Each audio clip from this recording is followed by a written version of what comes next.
Hey guys, before we start the show, I want to remind you that you have less than 2 weeks, that's right, until November 22nd, to order your super cool and limited edition John's Arcade t-shirt. So, if you guys have ever wanted to support me and this channel, here is your chance, and also your chance to get a really cool shirt. Go to teespring.com/johnsarcade2. That's teespring.com/johnsarcade2. I have links below.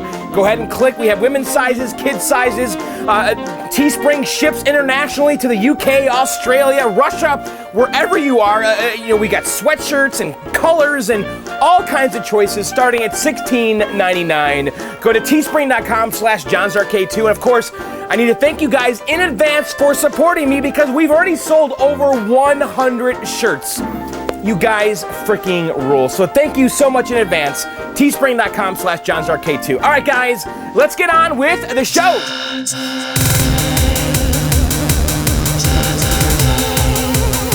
Hey guys, we are in the basement, and today, yes, and by the way, yes, the arcade is off. It is very dark and depressing down here, but there's a good reason for it, because we are going to be working on one of the games down here. We're actually going to be removing a part and bringing it to the garage to work on, so I didn't feel it necessary to turn the arcade on just yet. And yes, of course, we are talking about the Tron. Now, if you guys saw in the previous videos, my Tron here decided to start humming really bad, okay? I would turn the arcade on, it would make this hideous hum noise, okay? So since then, I've unplugged it and I pulled it away from the wall, and I've been trying to figure out what is wrong with it, and I think I've narrowed it down to one thing, okay? So let me explain. And by the way, Tron is one of these games down here where I've done nothing to it, okay? I bought this game, I don't know, 5, 6, 7 years ago. I basically just brought it down here and didn't touch it. So the game is a little beat up. It's a lot original. It's dirty inside, and I've done nothing. I think at some point I might have rebuilt the monitor. I don't remember. But anyway, so when I turn the games on, and of course Tron, it makes this really loud hum sound, like a 60 hertz hum sound. And so the first thing I thought was well, it could be the audio amp, it could be the power supply, it could be the fluorescent lights, because there's 4 of them that are causing interference. You know, we have one here, one above the control panel, one below the control panel, and one behind.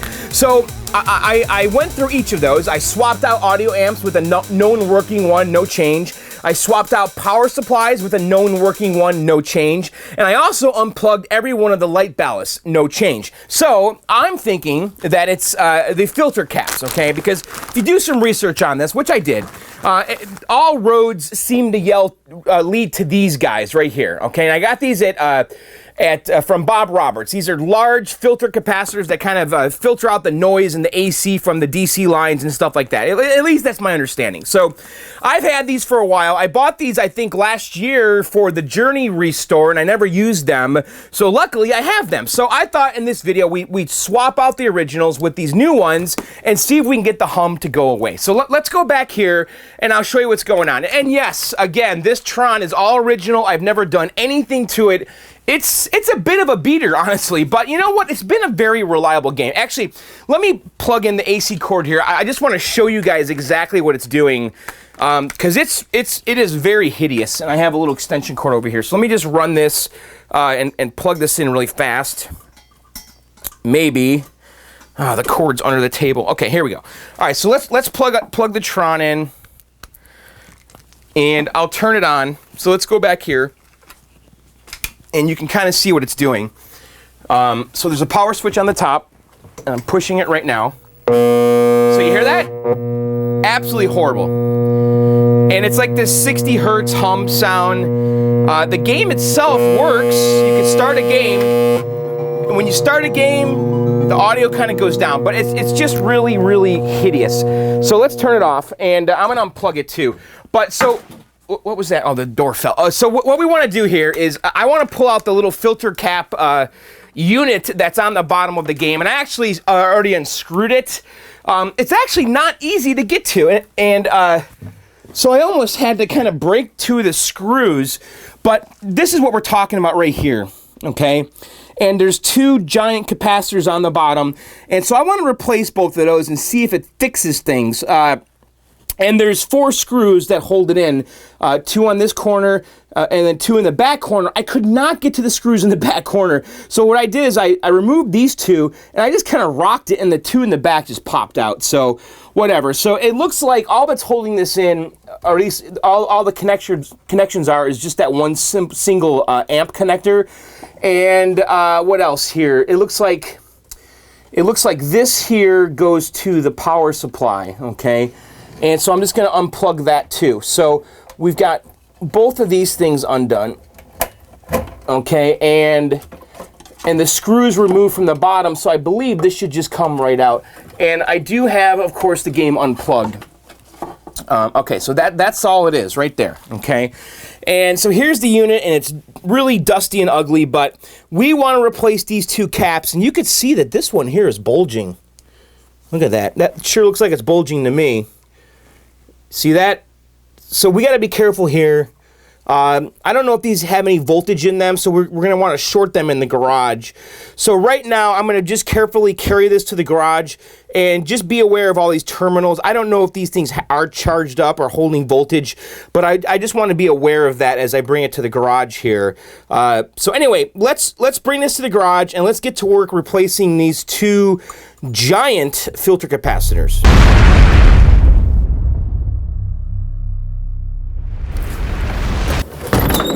All right, guys, we're back in the garage. So I have the filter cap assembly already out here, and yes, I know we should be working on the iRobot. You know, I have to tell you, we can only blame Call of Duty for this, because I played way too much Call of Duty Black Ops. I really did. And by the way, you know, I did start another YouTube channel called John Sucks at Video Games, and I'm going to be doing more modern gaming stuff and also some PC stuff. I'm going to do some like tech videos, kind of like this, but we're going to do like building a PC and PC gaming. And, you know, I'm not an expert on this stuff, but I want to figure it all out, and I'm going to document my little PC gaming escapades going forward. But anyway, all right, so yeah, it's cold out here, by the way. I got the heater going. I think I'm going to turn it off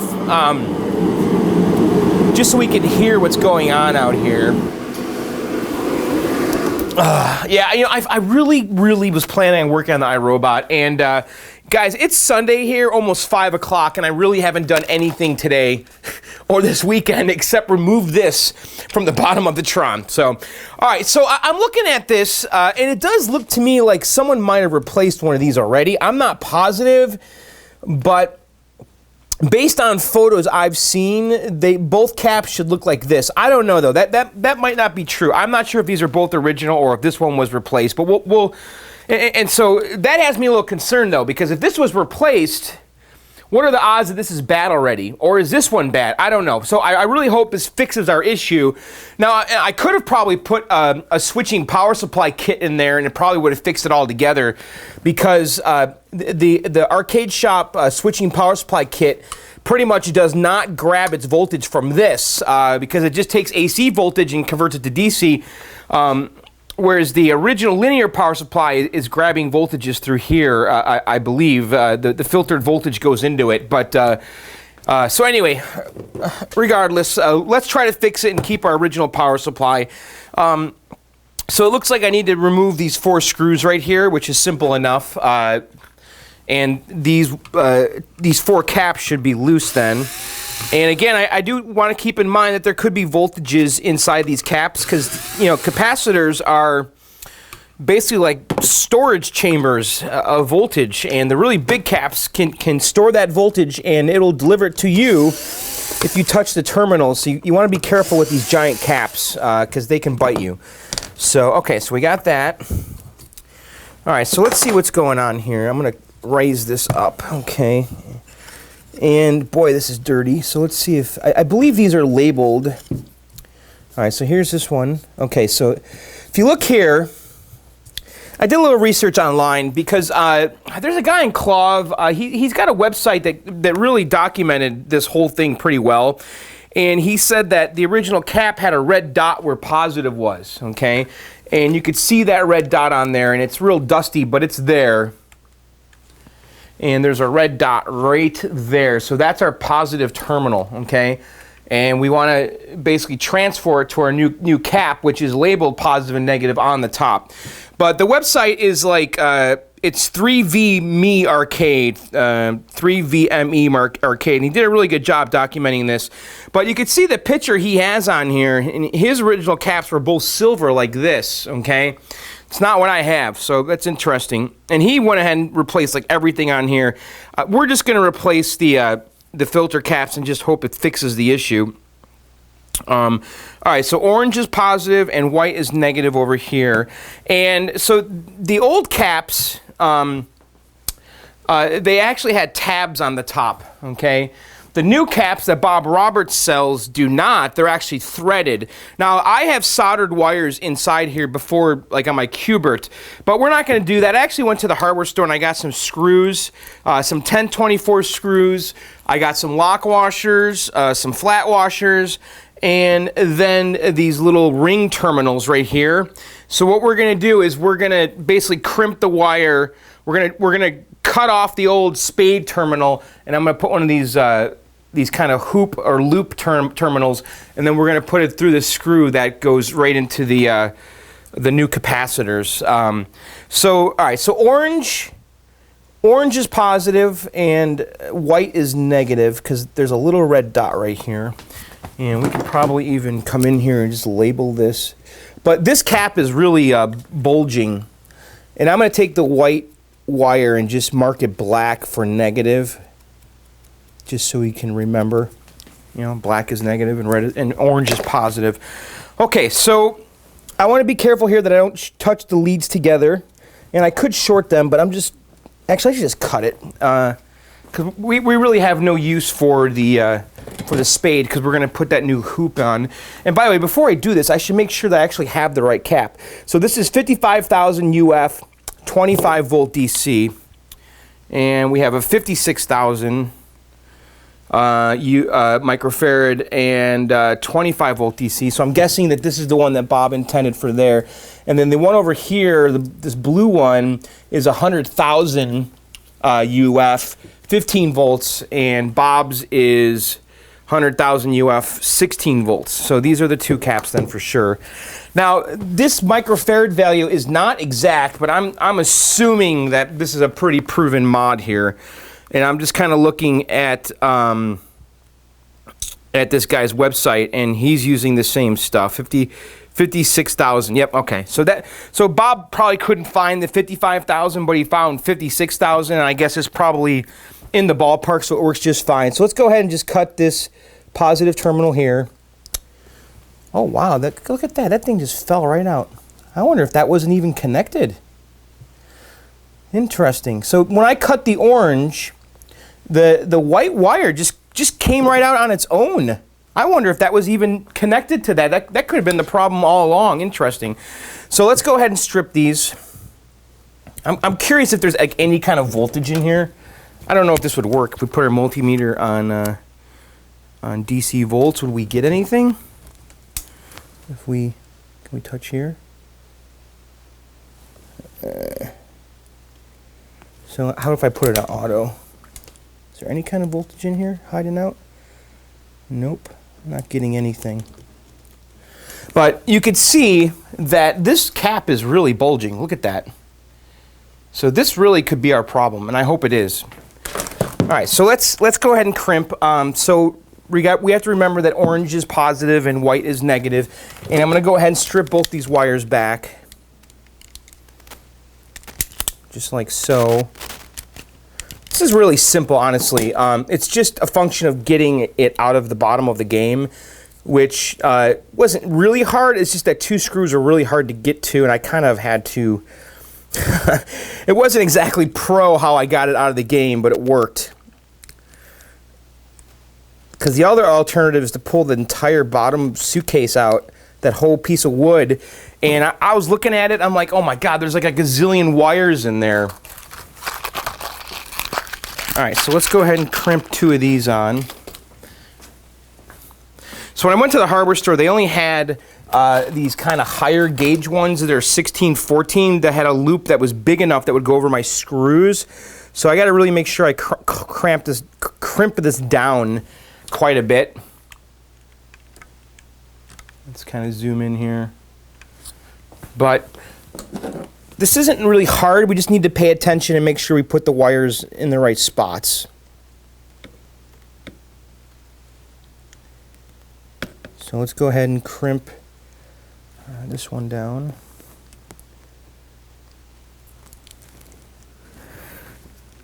Okay.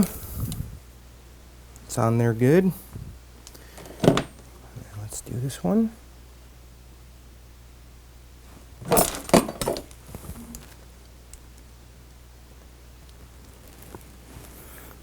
Okay.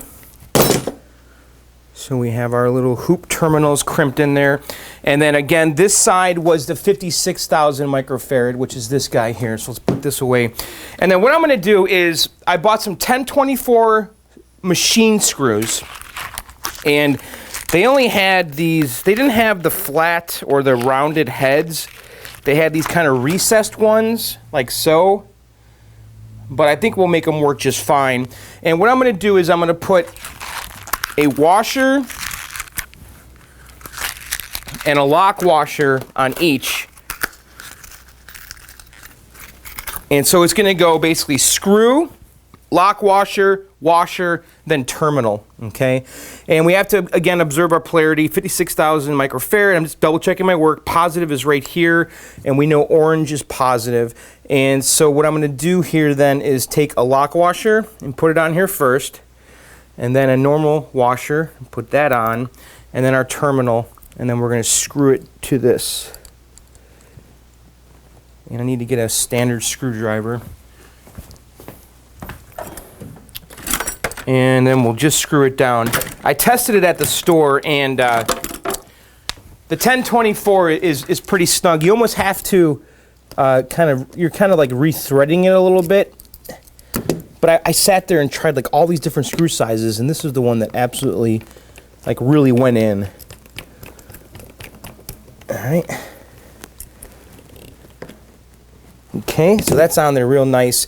And then we have that lock washer in there that is going to basically prevent it from coming loose. And then same deal here. We're going to go screw, washer, lock washer, flat washer, and then terminal.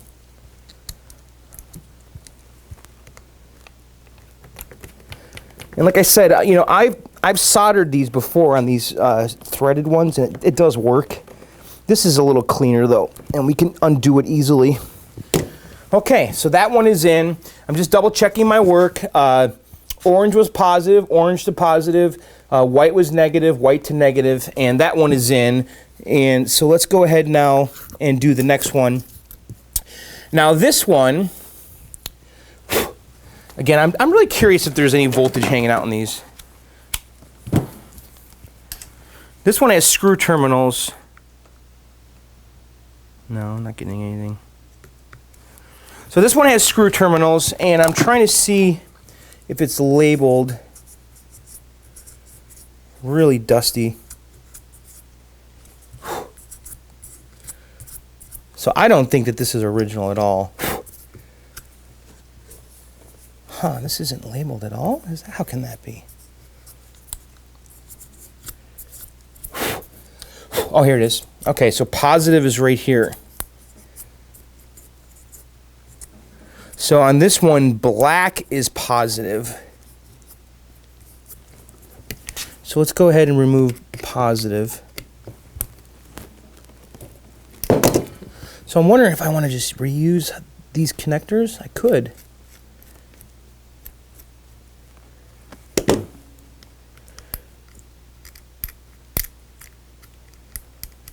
Or should I use my new scheme? All right. Well, that's pretty nice. So I wonder if we should reuse this. I think we should. So this goes to positive. This sure looks original. I wonder if it is. Okay. And then this one over here is negative.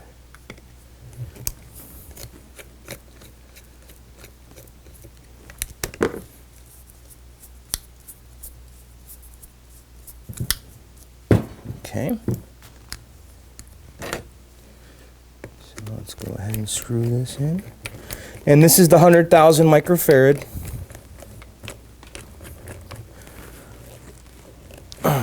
Okay. Make sure those wires are in there real nice. Okay. So that's it. So we could test continuity just to make sure that this black wire goes over here somewhere. Just want to make sure that we actually have continuity here because so it looks a little corroded. So I'm going to put my meter on continuity beep just to make sure.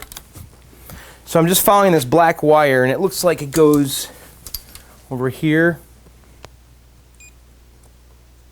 Let me touch the bottom of the terminal. Okay, so we do have continuity. And then the yellow one looks like it vanishes over here somewhere.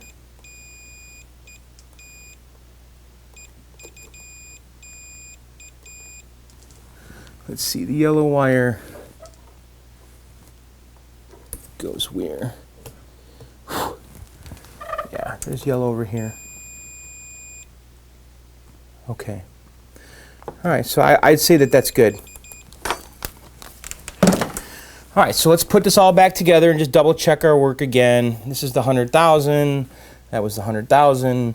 20 volts DC. Oh, max surge. Okay, this is 15 volts DC. All right. Gotcha. Okay, so let's put this down like so. And we'll just put our little band back on here. And then I'll put these screws on, and then we're ready to go downstairs and see if we fixed our game, and I really hope we did. I'm getting sick of seeing that game down. My basement is disheveled.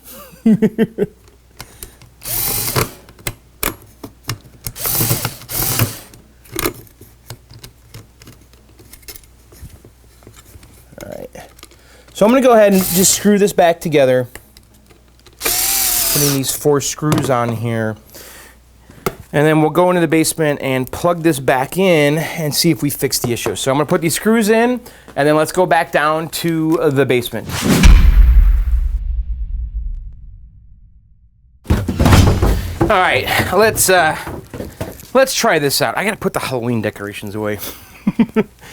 My wife couldn't put them away because the arcade's all tore up. All right, so I already brought the little filter assembly down here, and it's gross over here. Okay, so let's go ahead and plug it in and test it out. Now I'm going to have to screw this in here, and yeah, I know this game is filthy. So this kind of goes in there, and there's a couple screws that go in over here. Actually, let me screw this in really fast. It's literally like one screw right there and one screw over there. So let me screw it in, and then we'll plug it in and try it. All right, I have it screwed in. There is actually a total of 4 screws that hold this in.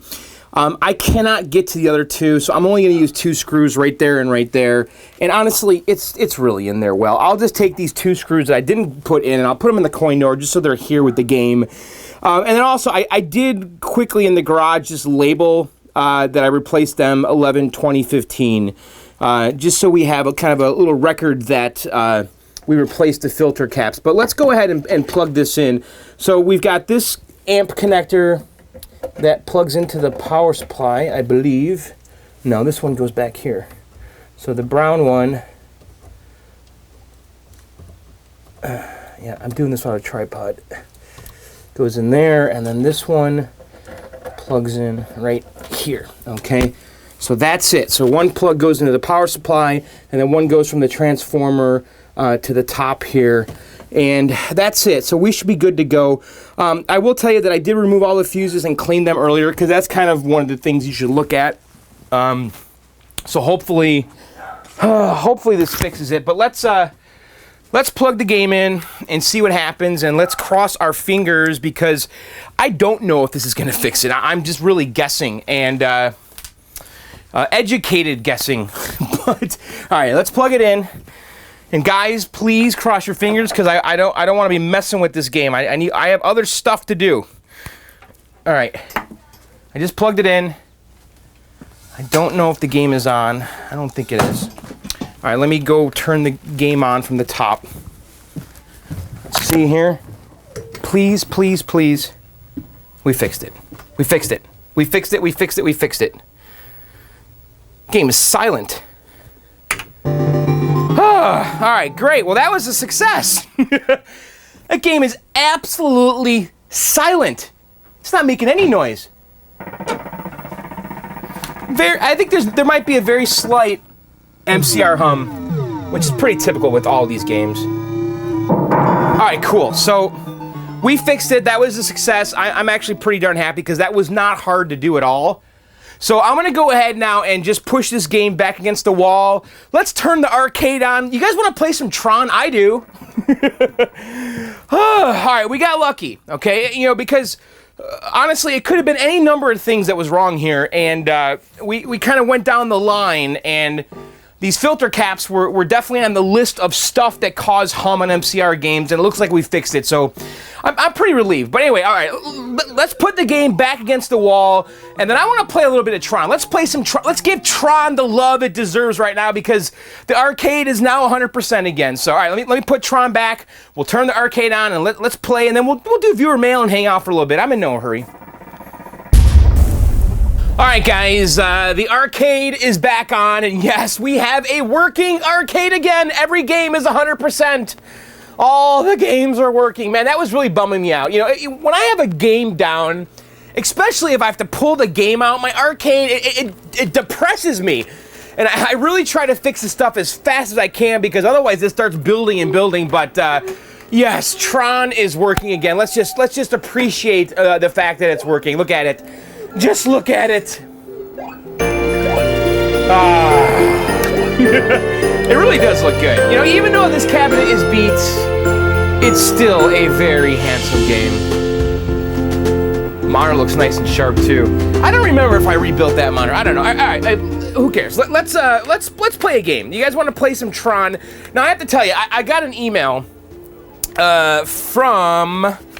Let me find the email. He sent me a video, and I did watch the video. Oh, let me find the email right here. It's from that one Ryan guy, Player 2, okay? And he sent me an email. It says, repairing your Tron, okay? And I guess he had sent me this before, and he says, hope all goes well with the Tron repair. Well, Ryan, it did, okay? And thank you. Once you get it working again, I assume you may want to do a gameplay video. You know me well. I'll link you to that video I made for you a while ago. When you have the patterns down, understand the order in which the levels get thrown at you, then you will be able to flip the score in that game within a week or two of practice. And then he sends me a link to a video he made that shows basically how to play this game and how to handle the patterns. And Ryan, you know, I noticed that this video is private. You should make this video public because it's really good.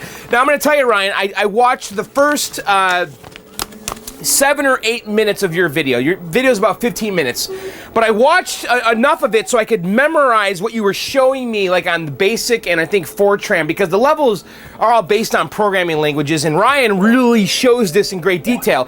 So I have some of your knowledge in my head right now, and I'm going to see if I can execute it, okay? I thought if I watched all of it that it would be overwhelming, so I want to just take it a little bit at a time. So let's see if I can make your patterns work. But basically, Ryan was telling me that you really need to focus on the tanks and the light cycles, because the cone level and the spider levels are kind of secondary levels, and they don't really have patterns. They're just levels that you blast through. So anyway, before we play, let's just kind of review the controls. I always like to do this. So we have a flight stick with a trigger on it, okay? We have a spinner knob, okay? The spinner knob is used on the cone level, which is on the screen right now, and then also on the grid bugs. And then the other levels, the tanks actually use the spinner too to rotate the turret. The only level that I guess that doesn't use the spinner is the light cycles. And of course, this is all based on the magnificent movie by Disney from, what was it, 81? I love Tron. You know, Tron is a funny thing to me, because when I was a kid, I don't know, it's weird. It's like I saw the movie, and I know I said this before, but it didn't really click until I was an adult. But the video game back then was really special to me. Like, I was a serious fan of this arcade game, and I used to work at like Caesarland, which was like a Chuck E. Cheese, And, you know, they had Tron there, and I used to play that all the time because we got to play the games when the place closed. But anyway, all right, let's start it out here. And, okay, so we're playing the first level here, and so you don't really know what you're gonna get. It's kind of random. Oh shit! I didn't latch down my control panel. All right, so this one here, I usually just go like this, and kabam! All right, so that's it. All right, so we're on the RPG programming language, whatever that is. All right, so now we're getting the tanks, and again, it's random. You don't know which ones you're gonna get. And then on the tank, on this first tank level, I just come in here and just kind of, you know, the first levels are really simple, you know. But you gotta admit, you know, the music, this idea of having 4 different games in one, I think is a strong idea. I think the idea is strong, and I think the execution is pretty good. And I love the music. Oh my God, the audio in this game is top notch. Like, just listen to that firing sound. All right, so we want to get in there before the timer runs out. And then we used to always do this on the way up. Kind of make the guy move his hand. I'm not really sure what he's doing. All right, so this is MCP Cone. Probably my least favorite level. And I usually do in the beginning try to get every little brick. And this is basically like a breakout type game level. And you're just basically trying to clear a path so your guy can get to the top. And in the beginning, it's not too hard. So we destroyed every single brick. You know, it's kind of weird. I don't know if this is true or not. So I think that was the pattern he showed. Are we in basic right now? I think I just screwed this up. Oh, maybe not. All right, well I did. I survived that. What programming language are we on? I think we're on COBOL. I think he started his tutorial at basic. So I guess he assumes that once you make it to basic is when you really need those patterns.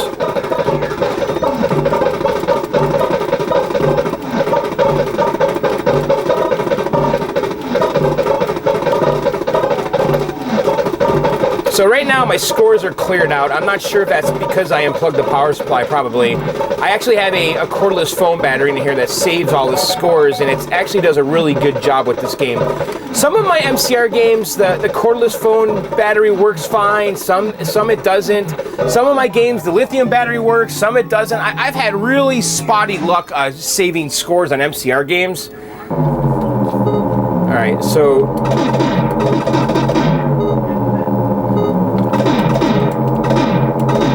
So I think this is like the hiding spot for... I think we want to hide there too for basic. So we're on COBOL still, so let's get past these grid bugs. So on the grid bug level, I do try to point press as long as I can. I try to go all the way around. Just get all these bugs.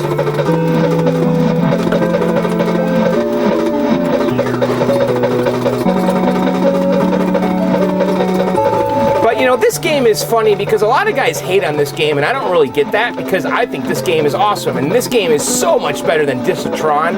Yeah, the Disc of Tron cabinet is really awesome and amazing, but this game is just so much superior to Disc of Tron in every way. I think Disc of Tron, all right, so now we're on basic. So this is where his patterns start. So this one here, we just got to get through this as fast as we can. Ah, I died.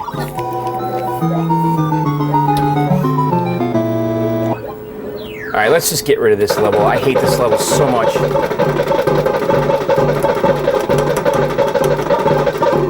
What? John's falling apart. All right, let's do something else. All right, so this is the one that he was kind of coming over here. Oh, shit. Obviously, I have much to learn about your patterns here. So I think I need to get rid of him. Jesus! Oh man, you know I'm not doing your patterns justice, Ryan. I kind of fell apart there, but yeah, you know you get it. You get the idea. Listen, Ryan, I'm I'm gonna commit myself to this. And I know I say stuff like this all the time, but I'm gonna try practicing on my own, and I'm gonna try to really look at those patterns that you sent me in that video, and I'm gonna try to, you know, I don't know what my high score is in this game, maybe 60,000 or something. I don't remember, but I'm gonna try actually becoming a good Tron player, and I'm gonna watch your video, and I'm gonna really try to understand the patterns, and then maybe I can get better and share that with you guys. But anyway, I'm just relieved that the Tron is working again. And my arcade is again 100%. But why don't we do some viewer mail? I printed out a couple here. And also, by the way, guys, tonight we're drawing the DVD box set, the Journey DVD box set. And so I'll be announcing that winner, I guess tomorrow, or I'll probably email the winner, and then I'll announce it in the video to everybody. But so we're going to be giving away the Journey box set. I'm assuming that by the time you see this video, the contest is over and you can't enter anymore. But C-Bart made this. I'm going to announce the winner tonight or tomorrow, Monday, and then I'll mail it right out. I'm going to autograph every one of these discs. But I have to thank C-Bart for making this because he did such a great job. This is completely handmade. One of a kind, a Journey restoration box set on 12 DVDs, over 20 hours of video. So C-Bart, thank you so much. He made 3 of them. One for me, one we gave away at Grinkers, and then this one right here that we're giving away. Okay, so let's do some viewer mail. And of course, I have to remind you guys, you know, the Teespring campaign. If you guys want to get the John's Arcade T-shirt number 2, that's right, T-shirt number 2. Go to Teespring, spring.com/John's Arcade 2. That's spring.com/John's Arcade 2. The front of the shirt has the John's Arcade logo or a variation of it, and the back has my buddy Scoots' illustration. It says, "Hey guys, we're in the basement." There's all kinds of different shirts and colors. There's hoodies. I think there's long sleeve shirts. There's women's tees. There's kids. We got everything. And the shirts start at $16.99. So this is an amazing Christmas idea for someone you love out there. So go to teespring.com/John's Arcade, the number 2, spring.com/John's Arcade 2. And then also, I have to tell you, we're going to be doing another raffle because now that I have like a raffle system, you know, we did the Journey DVD. I'm going to be giving away that LG phone. It's an unlock phone. I think that's like a $600 or $800 phone. So I want it to go to a fan and someone that needs a phone, because it's a really nice phone. It's a kick butt phone. So I'll be doing that probably in the next video. We'll be announcing that next contest. But I'm going to try to give away more stuff. You know, you guys are so good to me. I'm going to give away stuff as much as I can. I like to have a contest going every month, you know, and I've got so much stuff I can give away. You know, stuff that is just sitting down here, maybe game PCBs or whatever. And I'm going to start giving this stuff to you guys. So stay tuned. We'll see. I like to have a contest going every month. All right, so let's do a few viewer mails here. If you want to participate in the viewer mail, you need to email them to me at blkdog7@gmail.com. That's blackdog7, blkdog, the number 7 @gmail.com. First one here is from Scott. He says, "Hey John, by the way, in the subject line, you have to put viewer mail. If you don't do that, I will not find your email. Just trust me. Because that's how I find these. I go in there and I search for viewer mail." All right, from Scott. "Hey John, I finally found an Anteater PCB. That's a rare game. This is a pretty rare game. It was only released as a conversion kit, mainly for Stern games like Scramble and Super Cobra. Only problem is it is labeled junk on screen. Do you know anybody can handle fixing this thing? My plan is to build a custom cabinet, excuse me, from scratch, making it unique like a Burger Time, yet in a very simple 80s style way. Any help on this would be appreciated, Scott." Now, Scott, I am aware of Anteater, and you're right, it is a rare game. I wasn't aware that it was a conversion kit only. That's actually surprising, because I feel like I've seen them. Maybe I've never seen an Anteater. I feel like I've played it, though, in MAME. I don't know. But here's the thing. So you got the board, and it's and some operator or somebody labeled it junk on screen. I have to ask the question, Scott, have you tried plugging it in? because I personally would try fixing it myself first, or at least verify what it's doing. Because, Scott, just because it's labeled junk on screen, well, maybe that was before someone fixed it, right? Or maybe the operator that was getting the junk on the screen had a bad power supply, or maybe he didn't reseat the ROMs and there's a dirty socket. You know, it could be any number of things that would give you junk on screen. So Scott, personally, if it was me, I would plug it into a cabinet. Now, I'm assuming that that board is not JAMA, so make yourself some kind of an adapter. And plug it into something, you know, and see what it does first before you send it off. Now fixing boards these days, you know, now I know Ian Kellogg at iankellogg.com is taking on more board repair. I'm not sure how jammed up he is, but you could try Ian Kellogg. There's a company called Eldorado that does board repairs. I've never personally used them. I know people that do. I think that they're expensive and it takes them forever, but it is a service that's out there. You can try contacting my buddy Adam at One Circuit, Adam Korchesny, or Korshane. Adam really specializes more in Nintendo stuff, but he's capable of doing other stuff like this. So those are 3 choices for you, but personally, I would try plugging it in and seeing what happens. And trying to at least fix it yourself by reseating chips, because you might get lucky, you know. All right, next one's from Justin. Hey, John, I love the channel. I'm interested in producing some reproduction arcade game parts, and I was just wondering if you have any ideas on what parts are the most hard to find, or if there are any repro parts that you're just not satisfied with. I have some experience with plastic and rubber casting, electronics, and woodworking. I was thinking about doing the iRobot control panel, but it sounds like someone is already on that. I'm not really looking to make any money on this, but I'm just a huge arcade fan, and I want to contribute to the collector restoration community. All right, Justin, I could tell you a few things that I've encountered in this hobby that just didn't exist. Well, obviously, the iRobot control panel is one. Now, I would not pursue that because I think that there are several people on several fronts pursuing that. So I probably would not want to do that, because if you invest all that time and money, and then the other guys over here doing something maybe a little secretly, you guys can kind of screw each other up. So I would back away from the iRobot one. I do know that the Outrun Cabaret control panel, that is a part that is needed, because these are always blown out. They're always blown out. And mine, luckily, is nice, but I had another Outrun in the garage, a Mini that I actually sold this summer, and this part here was all cracked and blown out, and so this breaks all the time. This is a vacuum formed, okay?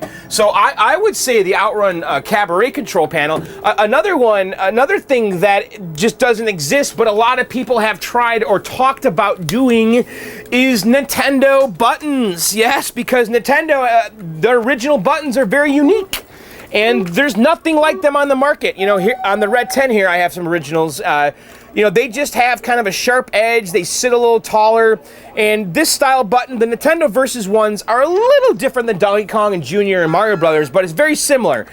So if you have the ability to do injection mold stuff, we do need Nintendo buttons. And a few guys have tried, and there's been a Kickstarter, but someone, it just has to fund it themselves, because I do believe that if whoever makes Nintendo buttons could be successful with them, because there's enough games out there, and everybody likes Nintendo stuff. So I don't know. That's a couple ideas. Maybe you guys, the viewers, if you have ideas for reproduction stuff for Justin, go ahead and leave a comment in the video, and maybe Justin can read it and get some ideas.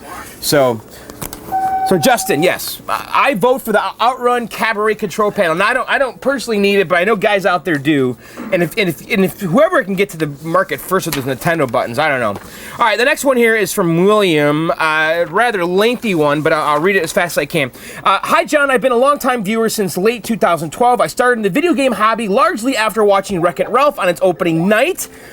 That's interesting to me, because I always said and wondered, it seemed to me that a lot of people that saw Wreck-It Ralph found out about these games. They found out about Tapper and Q*bert, and you know, I saw comments on my videos, like even on Turbo, the Sega Turbo game. They thought that was you know, going turbo. so people, you know, first we had King of Kong, and then people from Wreck-It Ralph found the hobby.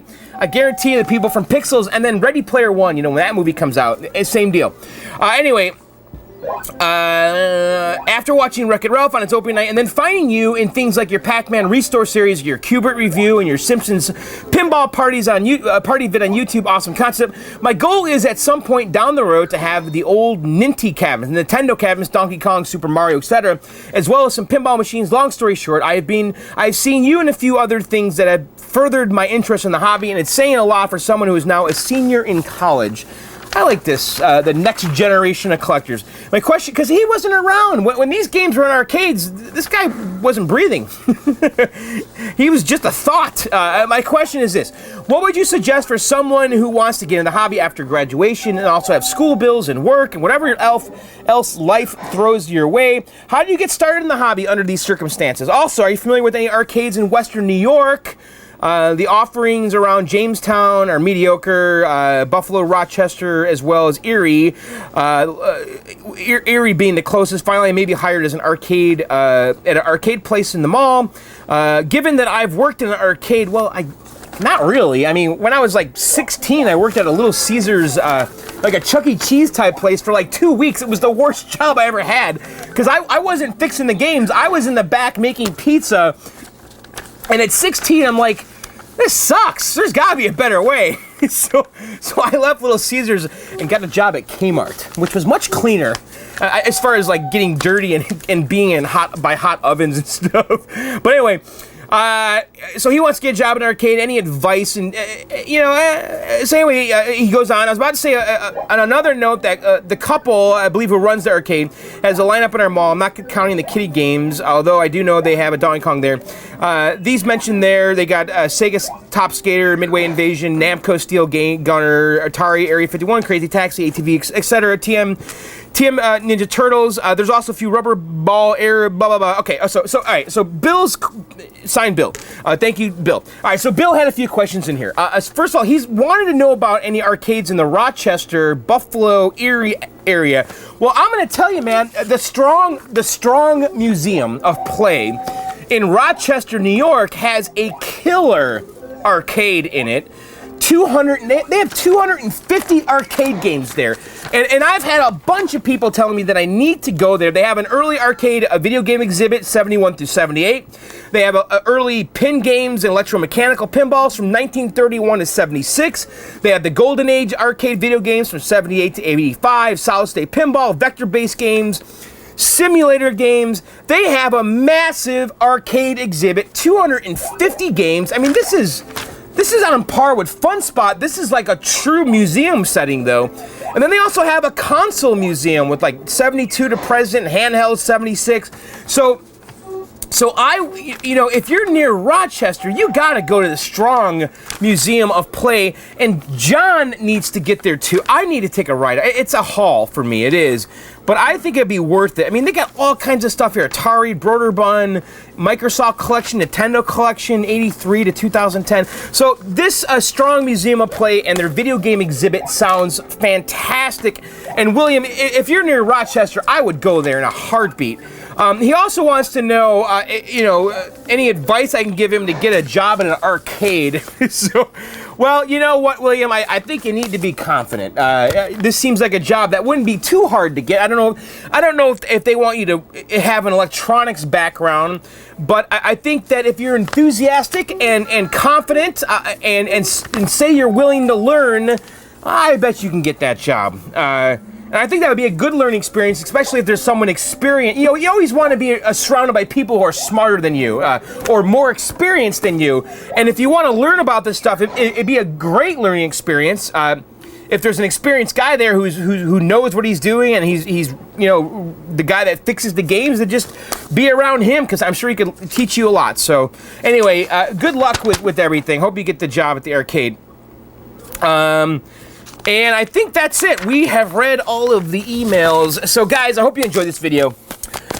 Wasn't quite the video I was planning for this weekend, but I got distracted with Call of Duty, like I said earlier, and so I didn't start filming at all this weekend until late Sunday.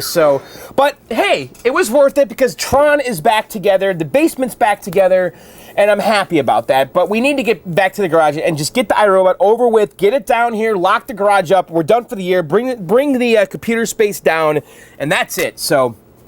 And also, you know, as I mentioned earlier, I did start a second channel, YouTube channel called John Sucks at Video Games. I'm going to put a link in the show notes. I'd like you guys to subscribe to that and at least check it out. Now, right now, I'm just doing Let's Play videos, which I admit are boring and cliche, but I'm just kind of screwing around with the medium right now. And so I plan on doing more video formats like this, with me in front of the camera, doing tech stuff, building PCs. You know, I'm gonna build a gaming PC, and then we'll do. I'm gonna do Let's Play videos, but like how I do them down here in the arcade. I don't want to sit in front of the Xbox. I want to actually have the camera in the room, pointing at the screen with me in between it. Just kind of a very analog experience. And I need to figure out, though, how much time I have to really commit to this. Because right now, the way I've done it with the Twitch on the Xbox One is like brainless. I just sit. I mean, I was going to play Call of Duty anyway. Let's just broadcast live, and that's it. There's no editing. There's no afterthought. There's no forethought. It just goes out, which I like. But I don't know. We'll see what happens. So. And of course the t-shirt, which you have till November 22nd. That's at teespring.com/JohnsArcade2. And that's it, guys. That's it for this video. Hope you enjoyed it. I'm going to be practicing my Tron skills, and I want to watch that video again. Because Ryan, by the way, can I share the link to this video? Let me know, because you did a really good job with that video. It really shows clearly how the patterns work. So anyway, that's it, guys. Hope you enjoyed it. I'll see you very soon. Subscribe, like, tell your friends, all that good stuff. All right, guys, I'll see you very soon again. Later, and bye.